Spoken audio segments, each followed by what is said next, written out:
Mirëmëngjesi të nderuar shikues, jeni me lajmet e orës 9 në Radio Televizionin Publik të Kosovës. Sot besimtarët musliman po festojnë Kurban Bajramin. Manifestimi qendror është mbajtur në Xhaminë e Madhe në Prishtinë.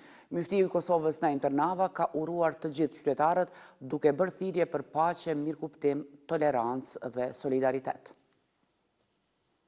Festa e Kurban Bajramit është ditë gëzimi, por edhe reflektimi.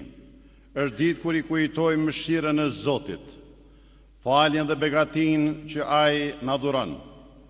Është ditë kur ne si besimtar, por edhe si shoqëri, i kthejmë syt edhe më shumë drejt njëri tjetrit me dëmshuri, solidaritet dhe përgjegjësi. Në këtë ditë të bekuar kujtojmë të varfërit, jetimet, të smurët, të vetmuarit dhe njerëz në nevojë. Begatimi sofrës për njerëzit në nevojë në ditën e Bajramit përmban një akt të lartë solidariteti dhe humanizmi, që mishron thelbin etik dhe shpirtëror të kësaj feste.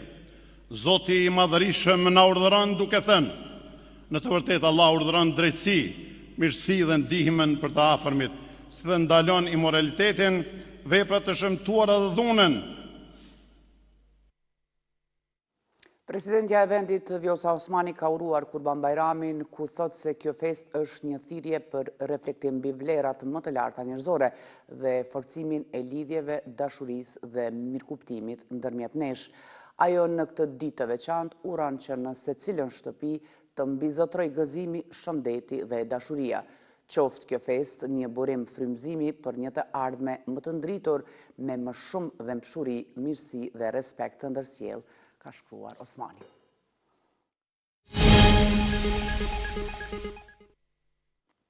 Nesër sërish do të mblidhen deputetët në përpjekjen e 28 me radhë të konstituimit të legjislaturës së 9.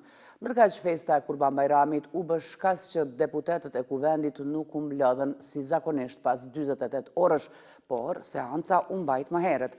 Për disa javë rresht nuk po arrihet të formohet komisioni për votim të fshehtë për zgjedhjen e kryeparlamentarit, e partitë politike vazhdojnë të kritikojnë njëra tjetrën për blokadën politike. Bizneset që protestuan ditë më parë duke bllokuar hyrjet për në kryeqytet kanë paralajmëruar protestën tjetër për të mërkurën, nëse, sipas tyre, qeveria nuk reflekton ndaj vendimit për daljen në tregun e lirë të energjisë elektrike. Lulzim Rafuna, kryetari i Odës Ekonomike të Kosovës, deklaroi se në rast se nuk do të ketë një reflektim, atëherë bizneset bashkë me punëtorët ditën e mërkurë do të dalin në shesh nga ora 11 deri në orën 12 për të shprehur pakënaqësinë lidhur me këtë vendim dhe për mos reflektimin e qeverisë në detyrë. Ndrojmë temë të informacionit. Radio Televizioni Kosovës në bashkëpunim me këngëtarën Shpresa Berisha po rikthen një nga këngët emblem të viteve të 70-ta. Lidhja shqiptare e Prizrenit të kompozitorit Musa Piperku. Kënga do të bëhet publike më 10 qershor përnder të 147 vjetorit të lidhjes së Prizrenit. Në zemër të qytetit historik të Prizrenit, po rilind një nga këngët më të dashura të trashëgëmisë son kombëtare, Lidhja shqiptare e Prizrenit.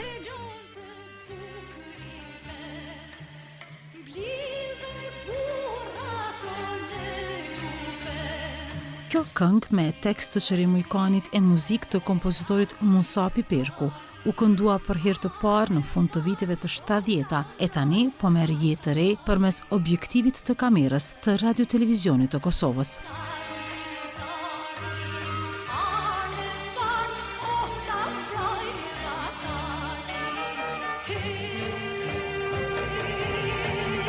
Kjo këngë për herë të parë është kënduar në akordet e Kosovës në vitin 1978.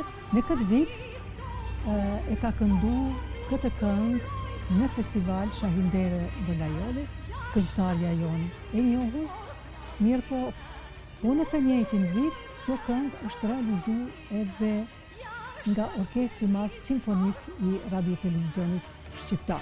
Ekipi RTK-s është në terren duke ndërtuar secilën skenë me përpikri, duke sjell simbolikën e lidhjes shqiptare të Prizrenit.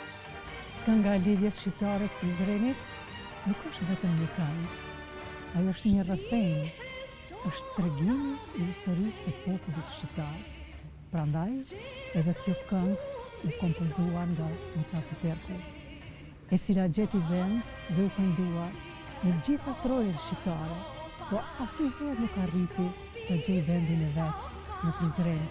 Përmes këtij realizimi, RTK synon të ruajë të promovojë trashëgiminë kulturore e muzikore shqiptare, duke sjell atë më pranë brezave të rinj, me një interpretim që i qëndron besnik origjinalitetit.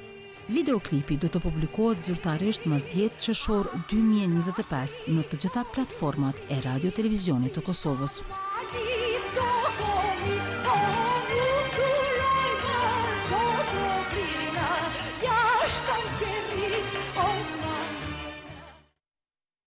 Kombëtarja e Kosovës do të përballet sonte me Armeninë në një ndeshje miqësore. Dardanët dhe armenët do të ballafaqohen në stadiumin Fadil Vokri, ndeshje që do të transmetohet drejt për drejt në RTK. Kjo miqësore konsiderohet një mundësi e mirë për të parë në aksion lojtar të rinj dhe për të testuar formacionin para ndeshjeve kualifikuese për botrorin 2026. Dhe për të mos humbur asgjë nga lajmet më të fundit, na ndiqni dhe pëlqeni edhe në rrjetet sociale aty ku informacioni vjen shpejt dhe sakt. Dhe mos harroni, jemi gjithmonë live në rtklive.com. Ju falenderit për vëmendjen tuaj dhe miru pafshim në edicionin e orës 11.